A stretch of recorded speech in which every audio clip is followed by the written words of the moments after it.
श्री आदित्य हृदय स्तोत्र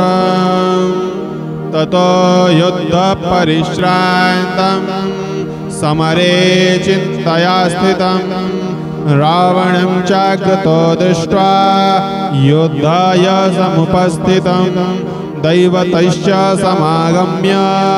द्रष्टुमभ्यागतो रणम् उपगम्य ब्रवीद्रामस् अगस्त्यो भगवांस्तदा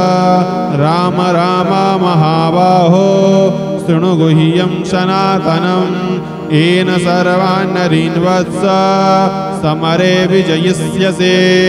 आदित्यहृदयं पुण्यं सर्वशत्रुविनाशनं जयावहं जपं नित्यम् अक्षयं परमं शिवं सर्वमङ्गलमाङ्गल्यं सर्वपापप्रणाशनं चिन्ताशोकप्रशमनम् आयुर्वर्धनमुत्तमं रश्मिमन्तं समुद्यन्तं देवासुरनमस्कृतं पूजयस्व विविस्वन्तं भास्करं भुवनेश्वरं सर्वदेवात्मको योऽस तेजस्वी रश्मिभावनः एष देवासुरगणान् लोकान् पाति गभस्तिभिः एष ब्रह्मा च विष्णुश्च शिवः स्कन्दः प्रजापतिः महेन्द्रो धनदः कालो यमः सोमो हि पाम्पतिः पितरो वसवः साध्या अस्मिनौ मरुतो मनुः वायुर्वह्निः प्रजाः प्राणा ऋतुकर्ता प्रभाकरः आदित्यः सविता सूर्य खगा पूखा गभस्तिमान् सुवर्णसदृशो भानुर्हिरण्यरेता दिवाकरः हरिदश्वा सहस्रार्ची सप्त सप्ति मरीचिमान् तिमिरोन्मथना शम्भुस्त्वष्टा मार्तण्डकुंसुमान् हिरण्यगर्भा शिशिरस्तपनो हस्करो रविः अग्निर्गर्भोदिते पुत्र शङ्खाशिशिरनाशनः व्योमनाथस्तमो भेदी ऋग्यजुषामपारगः घनवृष्टिरपां मित्रो विन्ध्यवीति प्रभङ्गवः आतपी मण्डले मृत्यु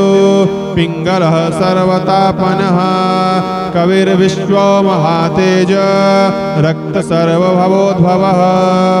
नक्षत्रग्रहताराणाम् अधिपो विश्वभावनः तेजसामपि तेजस्वी द्वादशात्मन्नमोऽस्तु ते नमः पूर्वाय गिरये पश्चिमायाद्रये रमः ज्योतिर्गणानां पतये दिनाधिपतये नमः जयाय जयभद्राय हरयस्वाय नमो नमः नमो नमः सहस्रांश आदित्याय नमो नमः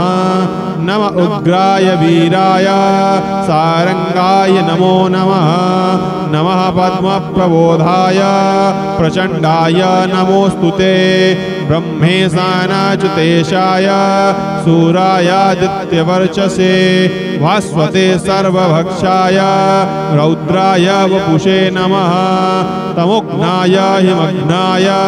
शत्रुघ्नायामितात्मने कृतज्ञानाय देवाय ज्योतिषां पतये नमः तप्तचामीकराभाय हरये विश्वकर्मणे नमस्तमो विघ्नाय रुचये लोकसाक्षिणे नाशयित्तेष वैभूतं तमेव सजते प्रभुः पाययित्तेस्तपत्तेष वर्षयित्तेस्कभस्तिभिः एष सुप्तेषु जागर्ते भूतेषु परिनिष्ठितः एष चावाग्निहोत्रं च फलं चावाग्निहोत्रिणां देवाश्च क्रतवश्चैव क्रतूनां फलमेव च यानि कृत्यानि लोकेषु सर्वेषु परमप्रभुः येन मापत्सु कृच्छेषु कान्तारेषु भयेषु च कीर्तयन् पुरुषा कश्चिन् नावसीदति राघव पूजयस्वैनमेकाग्रो देवदेवं जगत्पतिम् एतत्त्रिगुणितं जप्त्वा युद्धेषु विजयिष्यसु अस्मिन् क्षणे महाबाहो रावणं त्वं जहिष्यसि एवमुक्त्वा ततोऽगस्त्यो जगाम स यथागतं ये छुत्वा महातेजा नष्टशोको भवत्तदा धारयामास सुप्रीतो राघवः प्रयतात्मवान् आदित्यं प्रेक्ष्य च पत्वेदं हरं हर्षमवाप्तवान् तिराचम्य शुचिर्भूत्वा धनुरादाय वीर्यवान् रावणं प्रेक्ष्य हृष्टात्मा जयार्थं समुपागमत् सर्वयत्नेन महता वृतस्तस्य वधे भवत् अतिरविवदन् निरीक्ष्य रामं मुदितमना परमं प्रहस्यमाणा निश्चरपति संक्षयं विदित्वा सुरगणमध्यगतो वचस्त्वरेति